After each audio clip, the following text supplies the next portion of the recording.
just the people still on their phones, and I was like, I can't. And I just hate gathering people, and I hate just being disappointed that 75 people sign up and 12 people show up. I just can't do it anymore. Like, it's just this huge disappointment, and I'm like, I'm not doing it anymore. Just over it in so many ways. And I was like, I gotta stay focused. My focus is my brand.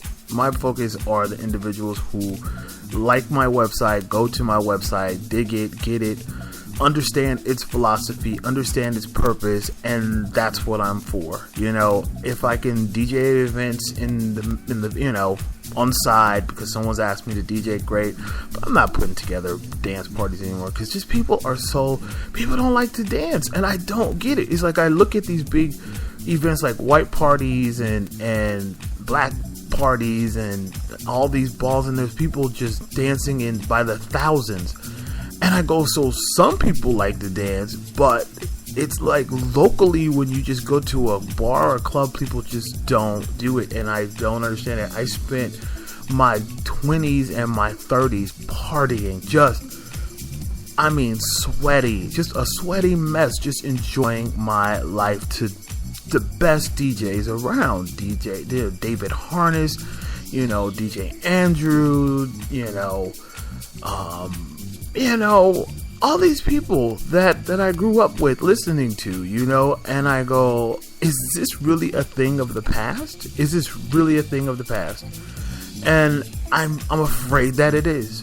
I'm afraid that the gay life that I used to and I used to know and adore is just gone. And it's not because I'm older, partially it is because I'm older, because I know what it used to be. But I still love to get out and have a good time. That just seems to be what I look for every single time I go out. Like, I've been chatting with this guy from New York who moved here a few years back, and he's just bored stiff. And I'm like, yeah, I get it. It's because it's not that Portland is boring, because it's not hardly boring. But when you get in the mood to want to get your serious boogie on and go out and get your groove on with the gay community, you just can't find it. It's not here. But it's not anywhere, though. To be honest, it's not in Chicago, because I looked for it in Chicago. I tried to build it in Chicago. It's still in LA. I think LA has a pretty healthy gay scene, but it's LA. It has to be. Look how many, gay folk live there. San Francisco's got a pretty healthy, but it's small. The last time I was in San Francisco, it was the same kind of stuff happening, and everybody's trying to divide into their own thing, and it just it sort of dilutes the scene, because everybody wants to do things their way, and they're like, well, we do bear dances, we do hipster dances, we do, and it's like we're dividing our community, and we just keep splitting atoms within our community, and I'm so over it. And I just said, you know what, it's time to pull out. My focus is my brand and building my people, my models, making my films, making my videos, making my clips. And that's what I'm gonna have to be happy doing. Like I said, if I could do some DJing on the side, that would be amazing. But if I can't, then I can't.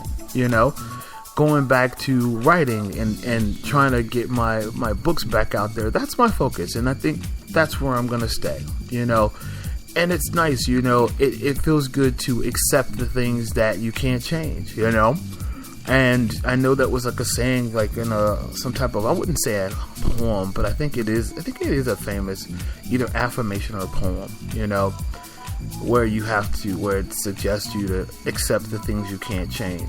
And I think I have. It's a slow process to accept, but I'm learning to accept the things that I can't change. Like the job market here in Portland is just crazy. It's just crazy. And looking for apartments, it's just crazy. And at one point, it was taking over every thought. It was encompassing every thought that I had. Like, where will I live? Where will I work? Blah, blah, blah. And I finally just said, I don't care. I just do not care. I'm like, I didn't create myself. Like, someone was the master planner for my life. Because if I were in charge, if I really were in charge of my life, if I was the ultimate decision maker in my life, I wouldn't be doing the things that I'm doing to make it in this life. I would have surpassed these things. I would have been a successful singer, songwriter, author, choreographer. That's what I wanted to do. That's what I felt that I was best at. But ultimately, life kicks in and says, this is what you will do because these things you won't, and you have to roll with it. And so like you can say, yeah, I'm in control of doing certain things, but for the most part, the outcome isn't yours, especially in the entertainment. You can't make people buy your records. You can't make people buy your songs. You can't make people buy your books. You can't make people come to your club when you throw, when you're DJing. You can't do it. You just can't. And it would be ultimately great if you could, but you can't, So I'm like, you know what? Just surrender to the things you can't change. Doesn't mean you don't aspire. I aspire every day, but then it's like, at the end of the day, it's like, you know what? You can only put together the things that you really focus hard on and put them together, put them out there, be happy with it and see what happens, but I think I have my irons in way too many fires, and it's time to get focused and stay focused and see things prosper, this way, and like I said, in spite of how much I love the things that I come up with and the ideas that I have, I'm just gonna have to let somebody else do them. Somebody who's a little bit more popular and a little more well liked and loved and received, because it's obviously not me. So I'm like, well, we just have to, do things a little bit differently these days, and I'm fine with that, So, it was funny because I just recently changed my phone number to a Portland number, and that was because I changed carriers, and my carrier, I have been, believe it or not, I've been a prepaid person for 20 some odd years. I've been with Virgin Mobile for pretty much since they were in existence, and I finally realized I just wasn't getting a good deal.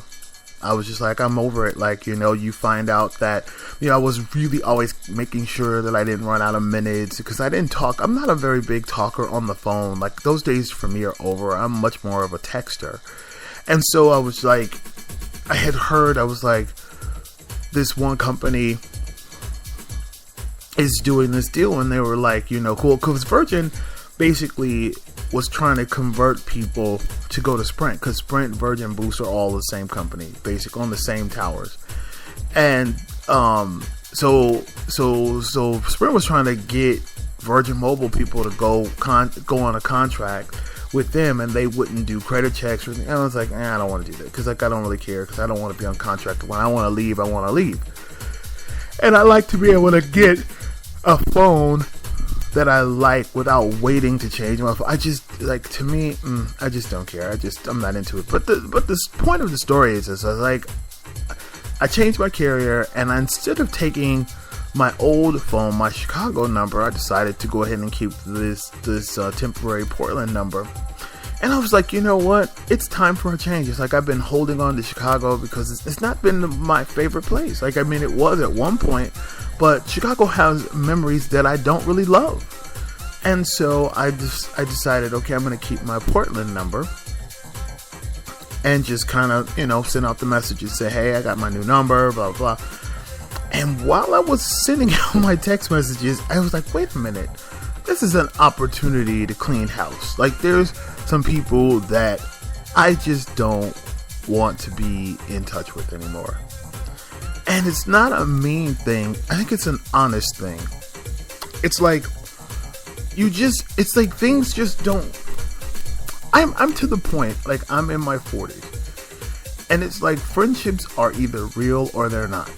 And I think my definition of what a friend is totally different than what most people think what a friend is, Like, my requirements are a little different. As I would with a relationship, I am very much into honesty. I want people who in my life who are very honest, And I know I could be a little bit crass sometime, but mostly I'm funny and I'm pretty silly.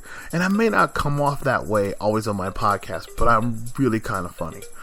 And so it was giving me a chance and opportunity to kind of go, who do I want? Who do I really just want? Who am I really connected to? Who are those people? And I swear it ended up being, I had like about 300 and something contacts in my phone. And it is now down to 12. Yeah, 12 people. And it feels so amazing to have just 12 honest people that I deal with in my life in my phone. Because when my phone rings, I don't panic anymore. Because I look at it and just go, oh, that's so and so, or oh, that's, or sometimes it's a number that I either have taken out. Not done taken out. This is a number that, because I'm applying for jobs or whatever, so it's like the numbers that I don't recognize, or there's like just people that have a wrong number because obviously this number is not brand new. So there's no more panic. There's no sense of, oh my God, who is this? Or, oh my God, I don't want to talk to this person, or I don't want to deal with that person. And it feels great. It feels awesome. It's like the phone rings and it's one of the 12. Or, like I said, wrong number or a job interview or something. And it feels great. It's just amazing. There's that panic of who is this, or I don't feel like, it's just gone. And, part of me was like, wow, it's crazy because I met so many new people since I've been here.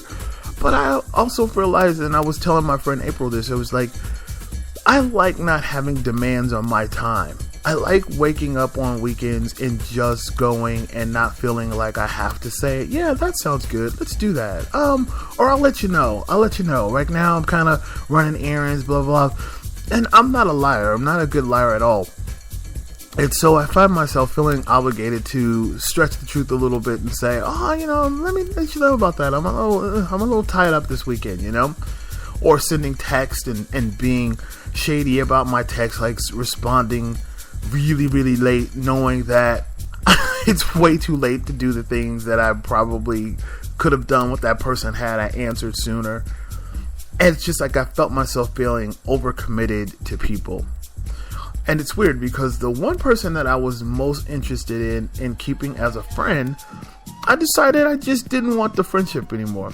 And it's not that it was a bad thing, but it was one of those things where I felt, and this is just my feelings and they count, they're valid because they're mine, but I felt like every time we spoke, every single time we spoke, it was taken as a negative. And I'll give you for instance, like, it was like their birthday was coming up in like 2 weeks, and we spent